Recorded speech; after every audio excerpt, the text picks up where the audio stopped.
So hey everyone, welcome back to our YouTube channel. आज हम आ गए हैं आपके पास एक न्यू वीडियो लेके, जिसमें आज हम डिस्कस करने वाले हैं स्कूल मैनेजमेंट एंड हाइजीन के 10 इम्पॉर्टेंट क्वेश्चंस जो कि आपके सेमेस्टर एग्जाम्स में आते ही आते हैं।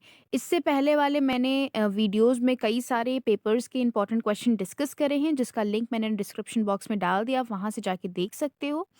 आज हम यहाँ पे देखेंगे कि कौन से वो 10 इम्पॉर्टेंट टॉपिक्स हैं, क्वेश्चंस हैं जो कि हर बार रिपीटेडली लखनऊ यूनिवर्सिटी की तरफ से पूछे जाते हैं।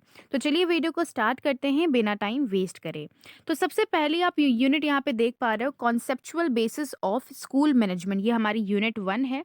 तो इसमें हम देखते हैं कि कौन से इंपॉर्टेंट हमारे टॉपिक है। तो यहाँ पे आप देख पा रहे हो कि यहाँ पे आपको जनरल टॉपिक्स दिख रहे हैं कि किस तरीके से कैसे क्या मैनेज किया जाता है, किस तरीके से क्या प्लानिंग की जाती है। तो यहाँ पे इतना ज़्यादा हम इम्पोर्टेंट इस चीज़ से नहीं कहेंगे, बट यहाँ पे जो आपका SWO2 यहाँ पे लिखा हुआ, ये इम्पॉर्टेंट है। इससे क्वेश्चन जो है वो कई बार देखा गया है क्वेश्चन पेपर में, और यहाँ से क्वेश्चन जो है वो पूछा जाता है। और क्या मतलब स्किल्स होती हैं टीचर्स और प्रिंसिपल्स की फॉर कंडक्टिंग SWOT एनालिसिस, और जिसकी वजह से हम अपनी क्वालिटी को इम्प्रूव कर सकते हैं स्कूल मैनेजमेंट की। तो ये इंपॉर्टेंट है, इसको आप अच्छे से कर लीजिएगा। ये जो है वो क्वेश्चन पेपर में हर बार देखा जाता है। तो इस यूनिट से तो मैं तो यही कहूँगी कि आपका ये मोस्ट इम्पॉर्टेंट क्वेश्चन है। बाकी अगर आपको देखना है इस यूनिट से, तो आप यहाँ पे स्कूल प्लानिंग के स्टेप्स देख सकते हो, जो आपके पहला पॉइंट पे दिया हुआ है। यहाँ से क्वेश्चन आ जाता है। बाकी यहाँ इस यूनिट से तो मैं यही वाला क्वेश्चन आपका रिपीटेडली पूछा जाता है।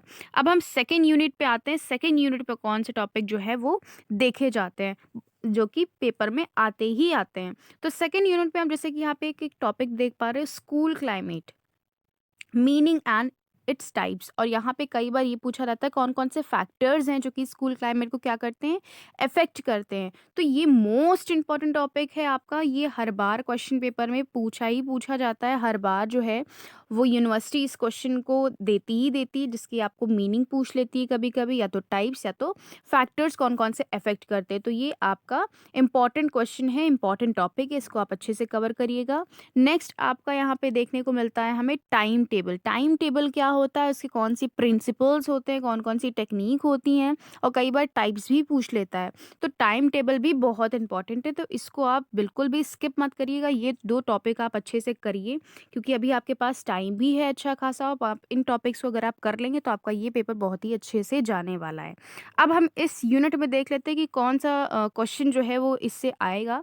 तो यहाँ पे आप देख पा रहे हो, मैनेजमेंट ऑफ फिजिकल रिसोर्सेज। यहाँ पे एक क्वेश्चन दे दिया जाता है फिजिकल रिसोर्सेज करके। या तो कई बार आपको क्या कर देता है, डायरेक्ट शॉर्ट नोट पे पूछ लेता है स्कूल बिल्डिंग, लेबोरेटरी, इन सब के बारे में। या तो आपसे एक बड़ा सा क्वेश्चन आ जाएगा आपका फिजिकल रिसोर्स के बारे में, फिर आपको ये सारी चीज़ें वहाँ पे मेंशन करनी पड़ेगी। तो आपको पता है कि स्कूल बिल्डिंग किस तरीके से कैसे क्या मैनेज होता है, उसका कैसे क्या स्ट्रक्चर होता है, लाइब्रेरी किस तरीके से किस पर्पज से बनाई जाती है, लेबोरेटरी किस तरीके से कैसे क्या मैनेज होती है।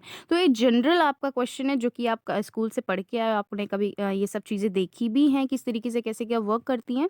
तो ये आपको कर लेना है, क्योंकि ये शॉर्ट नोट भी में भी आ सकता है, और आपका एक क्वेश्चन आ सकता है जिसपे ये सारे पॉइंट्स आप मेंशन कर सकते हो।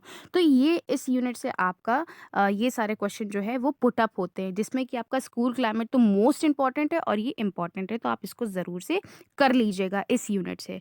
नेक्स्ट अगर यूनिट की हम बात करें, तो हमारी नेक्स्ट यूनिट है कॉन्सेप्ट ऑफ एजुकेशनल एडमिनिस्ट्रेशन, जो कि हमारी मेन यूनिट जिससे हम कह सकते हैं इससे क्वेश्चन आते ही आते हैं। जैसे कि आप जहाँ पे तीनों पॉइंट देख रहे हो, तीनों पॉइंट से ही कभी ना कोई ना कोई क्वेश्चन जो है वो उठाकर बना देते हैं। जिसमें कि आपका सबसे पहला जो क्वेश्चन है वो मोस्ट इंपॉर्टेंट कौन सा है, यहाँ पे आप देख पा रहे हो, एजुकेशनल एडमिनिस्ट्रेशन की क्या मीनिंग है, क्या स्कोप है, क्या टाइप्स है, एडमिनिस्ट्रेशन क्या होता है, स्कूल एडमिनिस्ट्रेशन क्या होता है, किस तरीके से क्या वर्क करता है। तो ये जो इम्पॉर्टेंट है जो टॉपिक, ये बहुत ही ज़्यादा क्वेश्चन पेपर में देखा गया है, ये हर बार आता है। तो इसको आप बिल्कुल भी मत स्किप करिएगा, इसको मार्क कर लीजिए और इसको अच्छे से पढ़ लीजिएगा, क्योंकि इसके टाइप्स भी देखने को मिलते हैं, जैसे कि आप यहाँ पे देख पा रहे हो। यहाँ पे ये टाइप्स लिखे हुए हैं, अथॉरिटियन एंड डेमोक्रेटिक एजुकेशन एडमिनिस्ट्रेशन, तो ये इसी के टाइप हैं। तो इनको भी आप ज़रूर से पढ़िएगा, क्वेश्चन में ये स्पेशली नाम दे के भी कभी-कभी पूछ लेते हैं। तो इनको आप बिल्कुल से स्किप मत करिएगा, एजुकेशन एडमिनिस्ट्रेशन मार्क कर लीजिए, इसको आप अच्छे से प्रिपेयर ज़रूर से करिएगा। नेक्स्ट यहाँ पे आपसे क्वेश्चन पूछ लिया जाता है, रोल ऑफ हेडमास्टर। हेडमास्टर का क्या रोल है स्कूल एडमिनिस्ट्रेशन में? तो ये बहुत इंपॉर्टेंट है, इसको भी आप पढ़ लीजिएगा कि उनकी क्या अहमियत है, उनकी क्या यहाँ पे रोल है, किस तरीके से कैसे क्या वो चीज़ों को मैनेज करते हैं। तो ये सारी चीज़ें जो हैं वो अ, देखते हैं हेडमास्टर। तो ये आप क्वेश्चन को ज़रूर से करिएगा। ये भी डायरेक्टली क्वेश्चन जो है वो 16 मार्क्स में पूछ लेते हैं या कभी-कभार शॉर्ट नोट में भी दे देते हैं, तो इसको आप ज़रूर से करना। बाकी आपका जो सेकंड पॉइंट है कि आपका क्या कैरेक्टरिस्टिक्स होने चाहिए, जब आप यहाँ पे स्कूल एडमिनिस्ट्रेशन आप यहाँ पे पढ़ोगे, तब आप खुद ब खुद यहाँ पे पढ़ लोगे कि यहाँ पे कौन-कौन से कैरेक्टरिस्टिक्स होते हैं, कौन-कौन से प्रिंसिपल्स होता है, ये उसी में आपका कवर हो जाएगा। तो इसको आपके अलग से नहीं पढ़ना पड़ेगा, क्योंकि आपने जब एजुकेशन एडमिनिस्ट्रेशन आप पढ़ोगे, तो आपको खुद ब खुद ये सारी क्वालिटीज़, प्रिंसिपल अपने आप ही पता चल जाएगा इस टॉपिक के अंदर ही, तो आपको अलग से नहीं पढ़ना पड़ेगा। तो आई होप ये आपको मेरी बात समझ में आ गई होगी। नेक्स्ट यहाँ पे अगर हम 4th यूनिट की बात करें, तो इसमें कौन से हमारे इंपॉर्टेंट क्वेश्चंस जो हैं वो आते हैं। तो सबसे पहला इंपॉर्टेंट क्वेश्चन आप यहाँ पे देख पा रहे हो, फर्स्ट एड। फर्स्ट एड की क्या मीनिंग होती है, इसकी क्या इंपॉर्टेंस होती है और इसके क्या एप्लीकेशन होते हैं, ये बहुत इंपॉर्टेंट है। ये हर बार क्वेश्चन पेपर में आता ही आता है, तो इसको आपको बिल्कुल भी स्किप नहीं करना है, इसको आपको अच्छे से प्रिपेयर करना है। नेक्स्ट अगर हम इसमें बात करें, तो इसमें आपका देखने को मिल जाता है जो डिजीज़ हैं, डिजीज़ से क्वेश्चन कभी कभार पूछ लेते हैं। यहाँ पे जो आपका कॉन्टेगनस एंड नॉन कॉन्टेगनस डिजीज़ है, ये इसमें आपका डिफरेंस पूछ लेता है कि इनमें क्या डिफरेंस है, वो यहाँ पे आप मेंशन करो और इनकी इंपॉर्टेंस मेंशन करो, और किस तरीके से हम किसको कैसे क्या प्रिवेंट कर सकते हैं। तो ये क्वेश्चन जो है वो पूछ लेता है। तो ये आपका सिंगल लाइन में तो क्वेश्चन नहीं आएगा, 16 मार्क्स में आएगा, या तो आपका डिफरेंस पूछ सकते हैं इन दोनों में, और साथ ही साथ उसी क्वेश्चन में आपका प्रिवेंशन देखने को मिल जाता है। वो प्रिवेंशन पूछ लेते हैं कि स्कूल लेवल पे हम किस तरीके से ये सारी डिजीज को प्रिवेंट कर सकते हैं। तो ये आपका क्वेश्चन जो है वो इस यूनिट से पूछा जाता है। और बाकी यहाँ पे जो आप पहला पॉइंट देख रहे हो, इससे आपका शॉर्ट नोट देखने को मिलते हैं कि आपका शॉर्ट नोट उठा के कोई भी पूछ लेते हैं, बैलेंस डाइट क्या होता है, मिड डे मील की स्कीम क्या होती है, और यहाँ पे आप देख सकते हो कि कौन सा करेक्ट पोस्चर होता है, क्या इंपॉर्टेंस होती है उसकी। तो ये कहीं ना कहीं हमारे क्या है, जनरल टॉपिक है। मिड डे मील आपने सर्व शिक्षा अभियान में पढ़ाई ही है कि स्कूल में बच्चों को जो फ्री खाना, फ्री ड्रेस वगैरह, बुक्स वगैरह दी जाती है।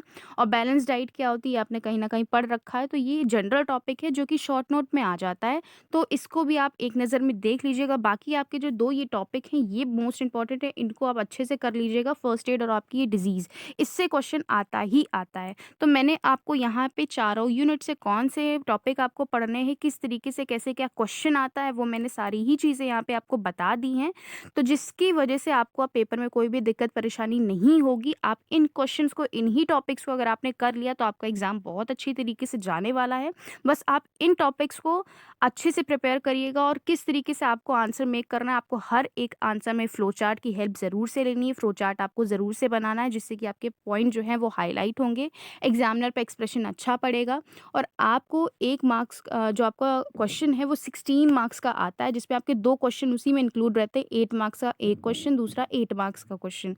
तो जिससे कि आपको क्या करना है कि आपको 2-3 पेज में ख़त्म नहीं करना, आपको 5 to 6 पेज का आंसर लिखना है। अगर आपको नहीं आ रहा है तो 4 पेज में तो ज़रूर से लिखिए, और कहानी बिल्कुल भी मत लिखिए। जो भी आपको आ रहा है उस टॉपिक से रिलेटेड उतना ही सफिशिएंट है, आप उतना लिख सकते हो, लेकिन आपको यहाँ पे कहानी नहीं लिखनी है। लेकिन आप याद रखिए कि आपका 16 मार्क्स का क्वेश्चन है, तो कम से कम आप 4-5 पेज का क्वेश्चन एक ज़रूर से अटेम्प्ट करो, क्योंकि लखनऊ यूनिवर्सिटी जो है वो 16 मार्क्स का क्वेश्चन देती है। 10 क्वेश्चंस आपको मिलते हैं, 5 क्वेश्चंस आपको अटेम्प्ट करने होते हैं। तो आपके लिए ज़रूरी है कि आप बिल्कुल भी 1-2 पेज में आंसर मत लिखिए, आपको 4-5 पेज का वो आंसर ज़रूर से होना चाहिए। फ्लो चार्ट ज़रूर से बनाइए, हेडिंग्स मेंशन करिए और अंडरलाइन करिए, जिससे कि आपका इंप्रेशन जो एग्जामिनर पे अच्छा पड़े और आपको मार्क्स अच्छे मिले, आप मार्क्स अच्छे गेन कर सकते हो। इस तरीके से आपका ये पेपर बहुत अच्छी तरीके से जाने वाला है। वीडियो अच्छी लगे तो लाइक, कमेंट, शेयर ज़रूर से करिएगा। अगर आपको और पेपर्स की वीडियो चाहिए तो कमेंट सेक्शन में मुझे कमेंट करके ज़रूर से बताइएगा। Thanks for the watching this video.